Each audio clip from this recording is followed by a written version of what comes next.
నమస్తే, welcome to our channel. మనతో పాటు ఉన్నారు హైకోర్టు అడ్వకేట్ హనుమత్ ప్రసాద్ గారు. వారితో మాట్లాడదాం. నమస్తే సార్. నమస్తే సార్, ఇప్పుడున్న లైఫ్ లీడ్ చేసే వాళ్ళు, ఇప్పుడున్న యువత చాలామంది పెళ్లి చేసుకోవడానికి ఆలోచిస్తూ ఉంటారు. పెళ్లి చేసుకోకుండానే లైఫ్ లాంగ్ సహజీవనం చేయాలి అని అనుకుంటూ ఉంటారు. అలా చేయడం కరెక్టే రాంగ్ అండి? ఇప్పుడు కరెక్ట్ రాంగ్ అంటే ఇప్పుడు దేశకాలమాన పరిస్థితులను బట్టి చట్టాలు మారిపోతున్నాయి, తీర్పులు మారిపోతున్నాయి, చాలా రకాలుగా మారిపోతున్నాయి. మీరు ఈ క్వశ్చన్ ఒక 10 సంవత్సరాల క్రితం కానీ అడిగితే ఇది తప్పు. పెళ్ళి చేసుకోకుండా సహజీవనం చేస్తే దాన్ని అడల్టరీ కింద అంటారు, కేసు పెట్టి లోపలేయచ్చు. భర్త ఉండగా భార్య ఇంకొకరితోటి సహజీవనం చేసినా రెడ్ హ్యాండెడ్గా పట్టుకున్నట్టుగానే.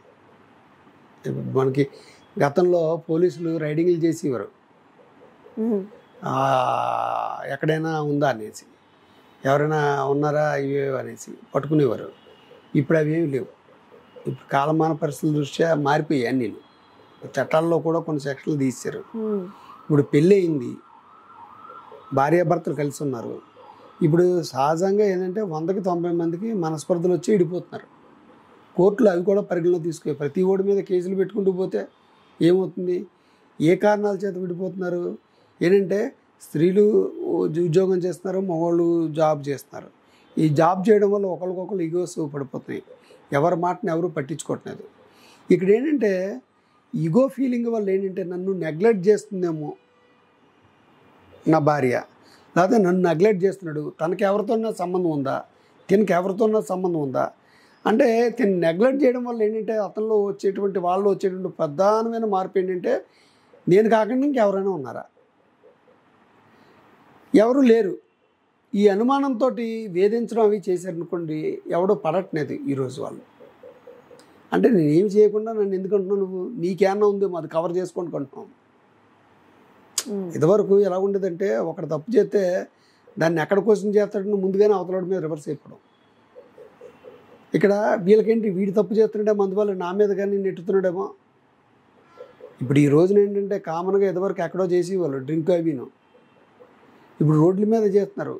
ఇప్పుడు కాలేజీ స్టూడెంట్లు సిగరెట్లు కాలుతున్నారు, ఎందుకంటే సిగరెట్ కాల్చడం ఫ్యాషను, డ్రింక్ తాగడం ఫ్యాషను. పబ్బులకి పెద్ద పెద్ద కుటుంబాల వాళ్ళ పిల్లలు, మీరు హైదరాబాద్ సిటీలో ఏ పబ్కి వెళ్ళండి, అందరూ యంగస్టర్సే. ఒక స్టేజ్ అయ్యాక చేసేవాళ్ళు కాదు. 18, 19, 20 పిల్లలు పబ్బులకి వెళ్తున్నారు. పబ్బుల్లో ఏంటి, ఇష్టం వచ్చినతో డ్యాన్స్ చేయడం, ఇష్టం వచ్చినట్టు తాగడం, తందాన తాగడం, తిరగడం, అంతే కదా, అంతకంటా లేదు కదా ఎంజాయ్. ఇక్కడ వీళ్ళ భార్యాభర్తలు వెళ్ళి పబ్బుల్లోకి వెళ్ళి వీళ్ళు డ్యాన్స్లో కట్టేస్తారా? వాళ్ళు లేరు కదా, ఎవరో ఫ్రెండ్స్ తోటి వాళ్ళు వెళ్తున్నారు. దీంతో ఏంటంటే అది సహజీవనం అనేది స్టార్ట్ అయింది. నచ్చలేదనుకోండి టక్మన కట్ అయిపోతున్నారు, వెళ్ళిపోతున్నారు. ఇంకొకరితోటి నాకు ఇతనే ఇష్టం, నేను కాపురం చేస్తానంటున్నారు. ఈ కాపురం చేయడం వల్ల ఇదివరకు కేసులు ఉండేవి, ఇప్పుడు కేసుల్లో ఇప్పుడు చూడండి, పవిత్ర నరేష్ వీళ్ళిద్దరే ఏమన్నారు, ఇద్దరికి విడాకులు అవ్వలేదు ఈ రోజు వరకు, కానీ ఇద్దరు కలిసి కాపురం చేస్తున్నారు. ఓ బరి తెగింపు ఏంటంటే చట్టం మమ్మల్ని ఏం చేయదు అంటే పెళ్లి చేసుకోకూడదు. ఎందుకు పెళ్లి చేసుకోలేదు? కలిసి జీవిస్తున్నారు. పెళ్లి చేసుకుంటే కేసు అవుతుంది. డివోర్స్ అవ్వకుండా పెళ్లి చేసుకుంటే కేసు అవుతుంది. డైవర్స్ అవ్వకుండా ఇంకొకరితో కలిసి ఉన్నా అది కేసు కాదు. అందువల్ల అదే బాగుంది కదా, హెరాస్మెంట్ లేదు కదా, అవసరం అయితే వాళ్ళని కూడా వదిలేయచ్చు. ఇప్పుడు లేటెస్ట్గా కొత్తగా ఒక విజృంభణ చేస్తున్నారు వైఎస్ఆర్సీపీ నాయకులు, దువ్వాడ శ్రీనివాస్, మాధురి. వాళ్ళంతే, ఆవిడకి పెళ్ళి అయింది, ఇతనికి పెళ్ళి అయింది, కానీ ఇద్దరు కలిసి చట్టపట్టాలు తిరుగుతున్నారు. చట్టం ఏం చేయదు. పాపం ఆవిడకి తెలియక దువ్వాడ శ్రీనివాస్ గారు మిస్సెస్ పోలీస్ స్టేషన్లో కంప్లైంట్లు గట్ట పెట్టారు. ఏం చేస్తారు, చట్టాలు చేయడానికి ఏమి లేవు.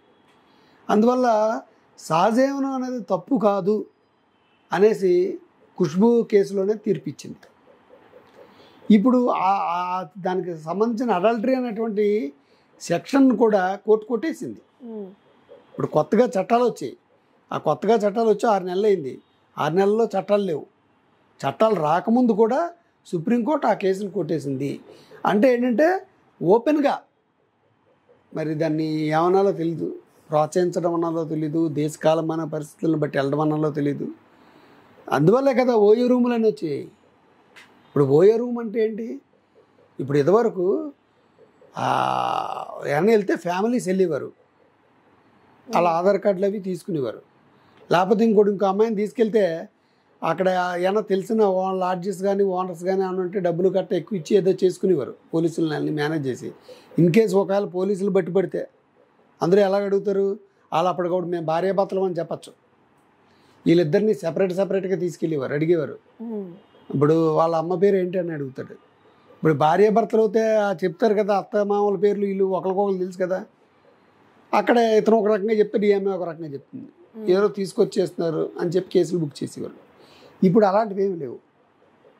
ఇప్పుడు ఆధార్ కార్డులతో కూడా నిమిత్తం లేదు. ఓయో రూమ్లోకి వెళ్ళి ఇష్టం వచ్చిన వాళ్ళతో ఉండొచ్చు. ఒకవేళ పోలీసులు రైడ్ చేసినా ఏమైనా స్మగ్లింగ్ కానీ ఏమైనా గంజాయి కానీ ఇలాంటివైనా తిరుగుతుంటే పట్టుకున్నారు తప్ప ఈ రకంగా చేయడానికి లేదు. ఇంకా విదేశాల టైపు తయారైపోయింది. ఇప్పుడు గోవా ఉంది, అన్ని రకాల వాటికి పర్మిషను. కొన్ని రెడ్ లైట్ ఏరియాస్ అని పెట్టారు ఢిల్లీలోను ముంబైలోను కొన్ని చోట్ల. అక్కడ వ్యభిచారం అనేది లీగలైజ్డ్. ఇప్పుడు దేశం అంతా కూడా చేసేద్దామన్న తలంపులో ఉంది ఒకప్పుడు గవర్నమెంట్. ఇప్పుడు అది చేయలేదు కానీ అనాథరైజ్డ్గా జరిగిపోతున్నాయి అని నేను సహజీవనం అంటే అదే కదా. ఇప్పుడు పెళ్లి చేసుకోకుండా వేరేళ్ళతో కాపురం చేస్తే దాన్ని ఏమంటారు? అంతే కదా. సో ఆ టైప్లో జరుగుతున్నాయి. ఈరోజు సహజీవనం అనేది తప్పు కాదు, అందువల్ల విచ్చలవిడితనం పెరిగిపోయింది, అందువల్ల మరింతగా విడాకులు పెరిగింది అనేది నా వ్యక్తిగత అభిప్రాయం. ఎందుకంటే మీరు చాలా కేసులు చూస్తుంటారు, మీ దగ్గరికి చాలా కేసులు వస్తుంటాయి. ఎలాంటి కేసులు ఇలాంటి సందర్భాల్లో ఎక్కువ వస్తుంటాయా? ఇప్పుడు ఏంటంటే ఎవరు మేము అలా తిరుగుతున్నామని చెప్పరు కదా. ఇప్పుడు భార్యలు అమ్మాయిలు వచ్చేవాళ్ళు ఉన్నారు, వాళ్ళు ఏమంటారు? నా భర్త శాడిస్టు, ఆడు తాగేసి వచ్చి కొడుతున్నాడు, అమ్మనాబూతులు తిరుగుతున్నాడు, లేకపోతే నీకు వాళ్ళతో సంబంధం ఉందంటున్నాడు, లేకపోతే నన్ను వాళ్ళ ఫ్రెండ్స్కి ఎవరికో క్లోజ్గా ఉండు ఏం చెప్పి మన ప్రెజర్ ఇస్తున్నాడు ఆ కేసుల మీద. లేకపోతే ఏంటంటే అతను సంసారానికి పనికిరాడు, అవన్నీ దాచిపెట్టి చేశారు. లేదా అతనికి మొదట పెళ్ళి అయింది, అది దాచిపెట్టి చేశారు. ఈ రకంగా రోజుకి విడాకులు ఎక్కిపోతున్నాయి. ఈ రకమైన విషయాలు చెప్తారు. అందువల్ల తర్వాత ఫైనల్గా చేసుకునేది ఏంటి? వాళ్ళు ఎవరితోటి సెట్ అయిపోతారు. ఇప్పుడు ఏ ధైర్యం లేకపోతే ఎందుకు మూస్తారు? పురుషుడు కానీ స్త్రీ కానీ. దాని తగ్గట్టుగా ఎంతవరకు ఏంటంటే తల్లిదండ్రులు దెబ్బలాడేవారు, పంచాయతీ పెట్టి చేసేవారు. ఇప్పుడు ఎవడో ఇంటర్లేదు తల్లిదండ్రులు చెప్పిన వన్స్ డిసైడ్ అయ్యారంటే వెళ్ళిపోవడమే. ఏదో మనకేమైనా రావాల్సింది ఏమైనా ఉంటే తీసుకోవడం, పెళ్లి చేసుకున్నాడు కాబట్టి ఆ తర్వాత వదిలేయడం. ఇటు మొగాళ్ళది కూడా అంతే, వాళ్ళకి బాగానే ఉంది కదా. ఇప్పుడు 4-5 తిరుగుతాడు, ఒక స్త్రీలేనే కాదు మగవాళ్ళు కూడా 4-5 తిరుగుతారు. గట్టిగానే మాట్లాడుకొని నీ దారి నువ్వు చూసుకోపో అంటాడు, నీ దిక్కున్నాడు చెప్పుకుంటాడు, నాకు వాళ్ళు తెలుసు వీళ్ళు తెలుసు అంటాడు. ఎందుకంటే చట్టం ఆ సౌలభ్యం ఉండవాల. చట్టం ఒకసారి నొక్కేసింది అనుకోండి, ఇదివరకులా కాకుండా వెళ్ళేనాడు ఇంకో దాంతో తిరిగితే కనుక ఇది అవుతుందంటే సాంప్రదాయం నిలబడుతుంది, ఆచారం నిలబడుతుంది, కుటుంబాల్లో నిలబడతాయి. ఇప్పుడు ఆ చట్టంలో మార్పు రావాలని అంటారు. ఖచ్చితంగా రావాలి. ఇప్పుడు ఇతర దేశాలకి మనకు ఉండేది ఏంటంటే కుటుంబ వ్యవస్థ. ఇక్కడ కుటుంబ వ్యవస్థ వల్ల ప్రేమ, అనురాగం, ఆప్యాయత ఇవి ఉన్నాయి. ఇతర దేశాల్లో అవి లేవు. ఎవరికి పుట్టారో తెలీదు, ఎవరు ఏ దేశస్తులో తెలీదు. వాళ్ళకి చాలా ఈజీ అన్నమాట కాంట్రాక్ట్ మ్యారేజ్ల కింద. ఇదివరకు సినిమా వాళ్ళు చేసుకునేవారు కాంట్రాక్ట్ మ్యారేజ్లు.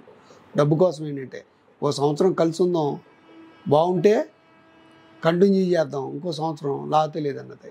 అంటే వివాహాలు కాంట్రాక్ట్లు కావు, వివాహాలు బంధాలు. ఒక ఇద్దరు వ్యక్తులు, వేరు వ్యక్తులు ఒక చోట చేరి పిల్లల్ని కానీ వాళ్ళని ప్రయోజకులు చేసి దేశాన్ని ఉద్ధరించే రకంగా చేసేటువంటి పరిస్థితి ఒకప్పుడు ఉండేది. ఈరోజు అలా కాదు. ఇప్పుడు మీరు ఏ కోర్టులు చూసుకోండి, ఆదివారాలు కూడా కోర్టులు ఉంటున్నాయి. మీరు చూసుకుంటే అందరూ యంగ్స్టర్సే. పోనీ ఎవడైనా బాగాలేదా, ఎందుకు విడాకులు ఇచ్చేస్తుందంటే అమ్మాయి బాగుంటుంది, చక్కగా ఉంటుంది, అబ్బాయి అంతకంటే చక్కగా ఉంటాడు. మరి ఇద్దరికి ఏ పోయే కాలం వచ్చిందో తెలియదు, ఇడిపోతున్నారు. ఎప్పుడు పెళ్లి చేసుకున్నారో తెలియదు, ఎప్పుడు ఇడిపోతున్నారో తెలియదు. ఇంకా కోర్టులు టైం ఇచ్చాయి, పెళ్ళైన సంవత్సరం లోపల విడాకులకు వెళ్ళకూడదని, లేకపోతే 6 నెలలకే రెడీ. ఇప్పుడు చూస్తున్నాం కదా, పెళ్ళైన 4వ రోజు నుంచి కొట్టేస్తున్నాడు అన్నాం.